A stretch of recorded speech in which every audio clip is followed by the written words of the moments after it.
Hola a todos. Quiero darles la bienvenida a esta super clase de programación en educación alimentaria de este año. Les quiero contar que soy Mercedes Paiva y soy docente de la universidad hace unos cuantos años y les quiero recomendar fuertemente que tengan a mano la bibliografía de esta clase que está disponible en el blog y en el aula virtual del CITEP. Me gustaría que tengan a mano de toda esa bibliografía la guía de programación y el modelo de programación que estuvieron trabajando en el trabajo práctico y que les va a ser muy útil una vez que empiezan a saber manejarlo. Para la clase de hoy ustedes tenían que ir a revisar los textos del derecho a la alimentación. ¿Por qué? Porque la idea es repasar cuál es el marco legal en el que estamos pensando esta programación en educación alimentaria desde lo que llamamos el enfoque de derechos, en donde está plasmado claramente esto, que es el derecho a la alimentación y todos sus componentes, que es el derecho al acceso a los alimentos, pero además los derechos que están alrededor de ese y que trabajan juntos en su concreción. ¿Dónde están estos derechos? Estos derechos están redactados en la Declaración de los Derechos Humanos del año 48, en donde hay un artículo que claramente habla sobre el derecho a la alimentación junto con otros derechos del bienestar. También el Pacto Internacional de los Derechos Económicos, Sociales y Culturales, que se explaya un poco más sobre los derechos de las personas respecto al derecho a la alimentación y también al acceso a la información y a gozar de los beneficios del progreso científico. También tenemos la Declaración de los Derechos del Niño, que en varios artículos hace referencia al derecho a la alimentación en sí mismo, al derecho de los niños a recibir información adecuada a su edad respecto de su estado de salud y de su estado respecto a su alimentación, y también el derecho de los padres y las madres a recibir información acerca de la alimentación y el mejor cuidado de los niños tanto durante el embarazo, la lactancia y el crecimiento y desarrollo. Estos tres documentos internacionales han sido ratificados por la Argentina de manera que en la Constitución Nacional, modificada en el año 94, hay un artículo que recoge estos y otros pactos internacionales y le da fuerza de ley en la Argentina. Es decir, que el derecho a la alimentación en Argentina está plenamente vigente y en todos los casos implica no solamente la responsabilidad de los profesionales respecto de las personas con este derecho, sino también fomenta la plena participación. Es decir, que nosotros como licenciados en nutrición y ustedes como futuros licenciados en nutrición, al desarrollarse tanto dentro del sistema de salud público o privado, dentro del área de las políticas públicas, del desarrollo social o en cada ámbito en que se desempeñen, deberían poder preguntarse en qué medida están contribuyendo a que las personas alcancen el mayor grado de garantía que el Estado pueda tener respecto a su derecho a la alimentación y a la información. Es decir, que ustedes desde cualquiera de estos ámbitos de desempeño van a tener una responsabilidad respecto de las personas con las que trabajen. Además de este enfoque de derechos, ustedes han tenido una clase, la segunda parte de la primera clase, en la que se explayaron mucho sobre lo que llamamos mirada o perspectiva de género. Si no la vieron, los invito a que la vean. Y en ese sentido, la reflexión sobre esto es que si no nos ponemos los anteojos de género para mirar cualquier programación de políticas públicas que estemos haciendo, vamos a favorecer la inequidad de género. Entonces, entendiendo que lo femenino y lo masculino no son hechos naturales y biológicos, sino construcciones culturales, nuestras acciones en muchos casos van a tender a esta igualdad y en tal caso también a la equidad. ¿Por qué? Género es la forma en cómo aprendemos a ser mujeres y varones en cada cultura y en cada época, influenciados por las ideas, creencias y representaciones de tipo religioso, político, económico, jurídico, psicológico, cultural y de etnia y de clase social. Es una serie de atributos y funciones que van más allá de lo biológico y que son construidos social y culturalmente y que son adjudicados a los sexos para justificar diferencias y relaciones de opresión entre los mismos. De manera que este estudio de la perspectiva de género lo que permite es examinar el impacto que el género tuvo en las oportunidades de las personas, sus roles sociales y las interacciones que se llevan a cabo con otros, y lo que pretende es desnaturalizar desde el punto de vista teórico y desde las intervenciones sociales el carácter jerárquico atribuido a la relación entre los géneros.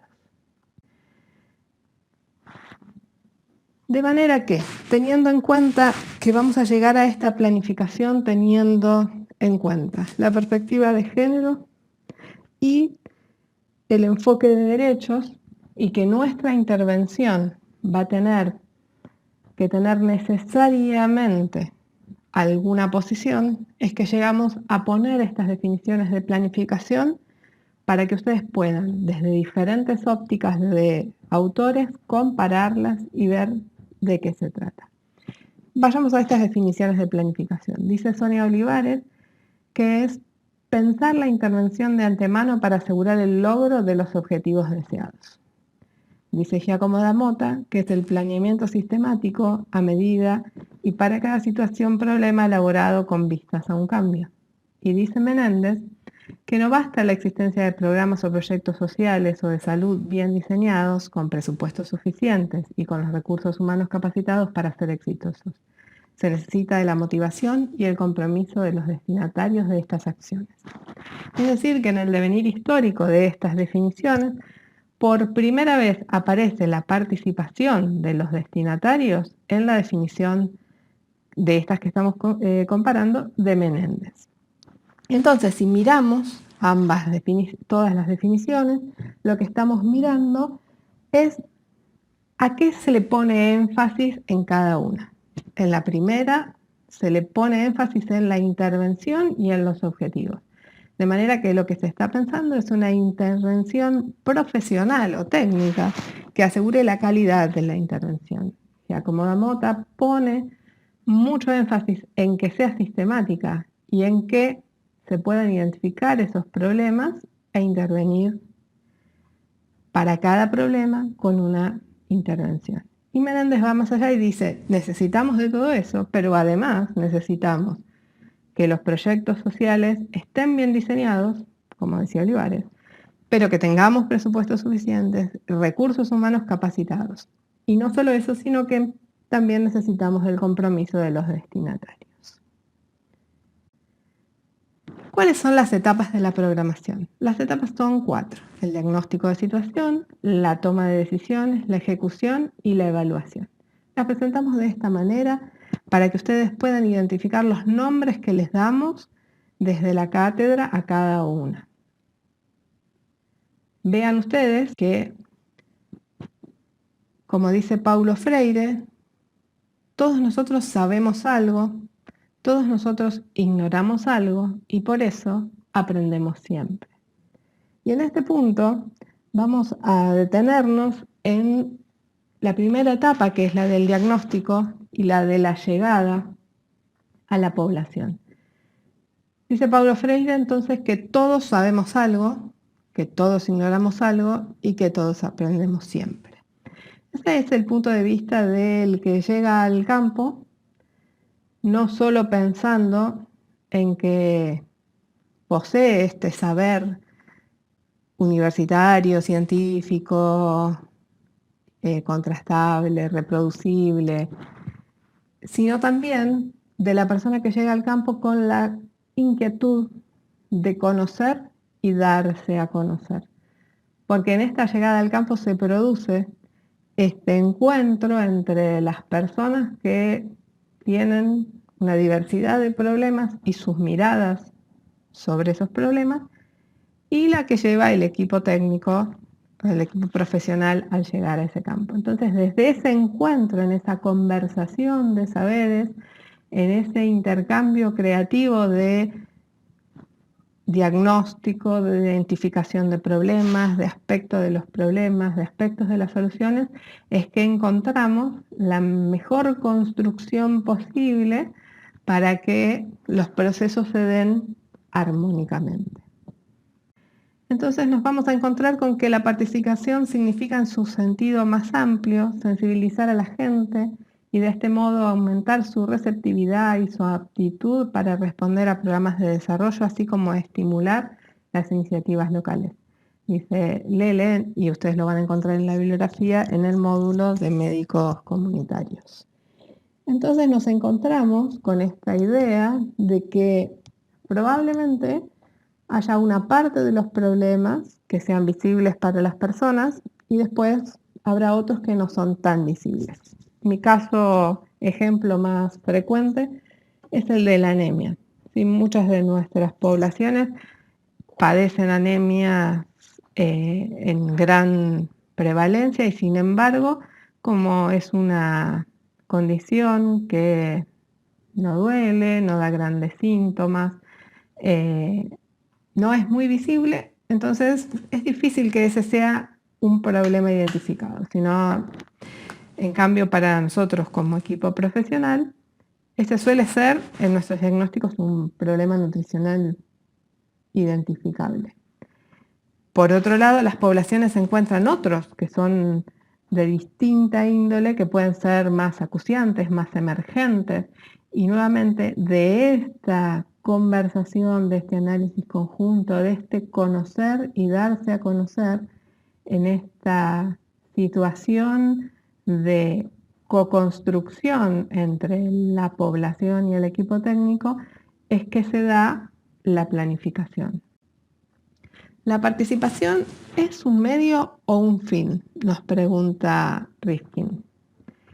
Propone una clasificación para la participación que nos dice que la primera es la pasiva, en donde la gente es receptiva de las propuestas que el equipo técnico le propone. Luego tenemos la participación colaboradora, en donde la gente, en empatía con la propuesta, se empodera de hacer algunas cosas. Otra en la que directamente está puesta en la ejecución misma de los programas, en la organización. Otros que hasta se implican en la vigilancia y la evaluación, y el nivel en el que la gente está involucrada desde la misma planificación. Para la OMS propone la participación en 3 vías diferentes, como contribución, es decir, esta fase colaborativa de la clasificación anterior, como parte de la organización y como una participación dotada de poder. Y aquí es donde me gustaría detenerme un momento para pensar de qué manera pueden tomarse decisiones en planificación dotando de poder a la población. ¿En qué aspectos, en qué circunstancias, qué partes de la planificación podrían ser co-construidas y cuáles son los elementos que le brindan poder a la población?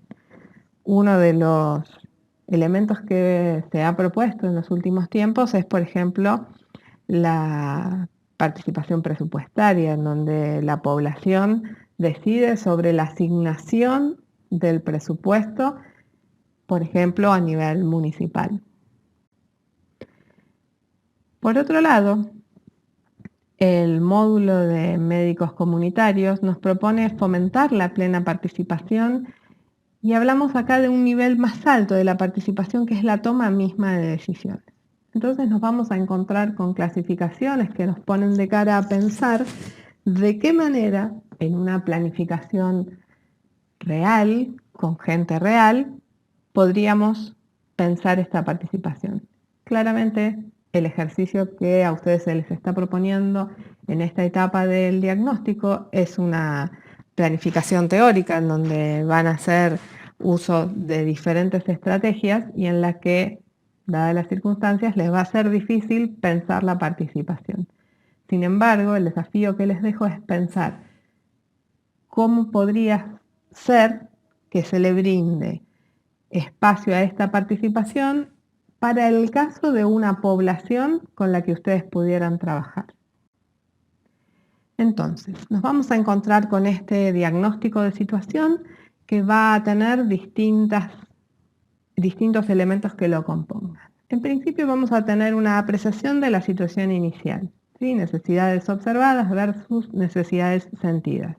Aquí es donde nos vamos a encontrar con esta idea entre las necesidades observadas por el equipo profesional técnico y las necesidades sentidas de la población, y aquellos espacios en donde haya intersección entre ambas necesidades es donde claramente se muestra un comienzo de la coplanificación. ¿De qué manera vamos a incluir a la población? ¿Cómo vamos a darle participación a esta población desde el mismo diagnóstico en este proceso de conocer y darnos a conocer?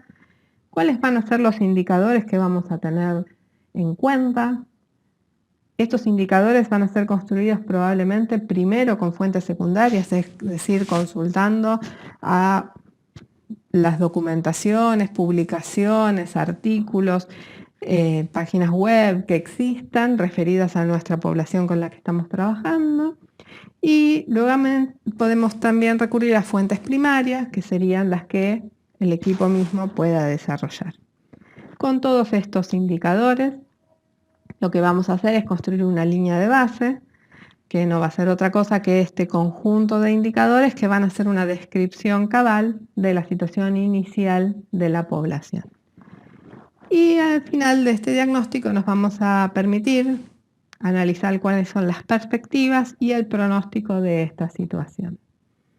De manera que ustedes van a tener en su guía de programación la forma de llevar estos aspectos del diagnóstico de situación en una programación, es decir, la forma práctica de desarrollar cada uno de estos elementos y poder analizarlos y llegar a conclusiones que nos den pistas de cómo seguir nuestra planificación. Esto claramente va a incluir un análisis de los problemas, de las causas, de los componentes educativos, y también va a incluir un análisis y priorización de esos problemas. Luego tenemos la segunda etapa, que es la toma de decisión, y van a notar en la guía de programación que la toma de decisión suele plasmarse, según la bibliografía con la que nosotros trabajamos, en un modelo simplificado. Hay muchas formas de dejar por escrita esta etapa de la programación, pero esta es la que a nosotros nos parece más práctica y hemos elegido para poder trabajar con ustedes. Entonces, en principio, hacemos una selección de las distintas alternativas de solución. Vamos a dejar plasmado el propósito, los objetivos, tanto generales como específicos. Vamos a organizar las actividades y esa organización de actividades va a incluir la designación de quiénes van a hacer la tarea, en qué lugar se van a desarrollar esas tareas, quiénes van a ser los que van a estar a cargo de cada una de las tareas, qué insumos van a ser necesarios, hay que cuantificar los recursos necesarios, hay que armar un presupuesto al respecto y en eso vamos a incluir, por supuesto, el gasto en personal, las horas profesionales, vamos a incluir el gasto en las cosas más sencillas como un local, el alquiler si es necesario de los elementos informáticos o simplemente los papeles, afiches y los fibrones. Además vamos a tener que diseñar mecanismos de control y supervisión de todo el proceso y cronogramas de actividades y tiempo. La tercera etapa de la programación es la ejecución. Regularmente en la ejecución se hace una prueba piloto, que va a ser una actividad a pequeña escala, de lo que está planificado, y después de eso se va a hacer seguramente un ajuste de la programación de acuerdo a los problemas, las dificultades que se hayan encontrado. Luego se va a seleccionar y capacitar al personal, se va a hacer una asignación de responsabilidades, funciones, se van a establecer cuáles van a ser las redes de comunicación y las actividades de coordinación y supervisión de campo. Finalmente, aunque a posteriori vamos a ver que la nombramos como la cuarta etapa, la evaluación, pero sin embargo vamos a ver que hay en realidad parte de la evaluación que se desarrolla en diferentes etapas de la programación. Y entonces nos vamos a encontrar con que en la evaluación vamos a tener un conjunto de indicadores que nos van a permitir medir las acciones, los recursos del programa. Y en tal caso retroalimentar al mismo programa. En muchos casos, cuando hablamos de una evaluación que sea iterativa y presente en cada una de las etapas del programa, es que podemos pensar al diagnóstico de situación como una evaluación inicial, que podemos tomar a la toma de decisiones como una forma de volver a ajustar esa evaluación inicial, sobre todo en la medida que en el desarrollo de esa toma de decisiones nos falten elementos para tomar algunos caminos y necesitemos más información y necesitemos volver al diagnóstico. Finalmente, en la etapa de ejecución, muchas veces también hay que evaluar y ajustar acciones, recursos, personal, distribuciones y todos los desafíos que la ejecución misma de cualquier programa nos impone, y la evaluación en el sentido amplio de la cuarta etapa. Entonces nos vamos a encontrar con que el diagnóstico, la toma de decisiones, la ejecución y la evaluación parece ser una línea. Sin embargo, ¿sí? Nuestra toma de decisiones va a tener dentro este modelo simplificado del que hablamos y que está presente en la guía de programación, y nuestro plan de encuentro, que no va a ser otra cosa que la descripción detallada, textual y amplia de todas las acciones que vamos a hacer en cada uno de los encuentros. Cuáles van a ser los dispositivos que tengamos, los apoyos tecnológicos u otros recursos, y en qué tiempos pensamos resolver. Entonces, vemos que el modelo simplificado es solamente una representación gráfica de la toma de decisiones. Entonces, en el diagnóstico lo que hago es describo a la población, conozco y me doy a conocer, identifico los problemas y las causas, determino los componentes educativos de los problemas, priorizo los problemas y establezco la línea de base. En la toma de decisiones planteo los propósitos y los objetivos, determino los contenidos o temas educativos a desarrollar, selecciono estrategias o actividades y recursos o materiales, propongo el plan de evaluación con ese conjunto de indicadores, estrategias que voy a proponer, desarrollo los planes de cada encuentro planificado. En la ejecución pongo en práctica la planificación y, si es necesario, la ajusto. Y en la evaluación comparo la situación final con la línea de base del diagnóstico. Por eso que muchas veces nuestra línea de base, que como es un conjunto de indicadores, puede ser usada en la evaluación con los mismos conjuntos de indicadores o algunos otros. Bueno, finalmente les estoy dejando aquí la bibliografía obligatoria de esta clase, que incluye la guía de programación educativa, los criterios de evaluación de programas educativos, el posgrado de salud social y comunicativa, lo que llamamos programa de médicos comunitarios, y el texto de Giacomo da Motta, planeamiento de programas en educación nutricional. Esta situación les da una semana para empezar a bucear en esta bibliografía y plantearles en los prácticos a sus docentes las dudas que surjan. Mucha suerte y nos estamos viendo.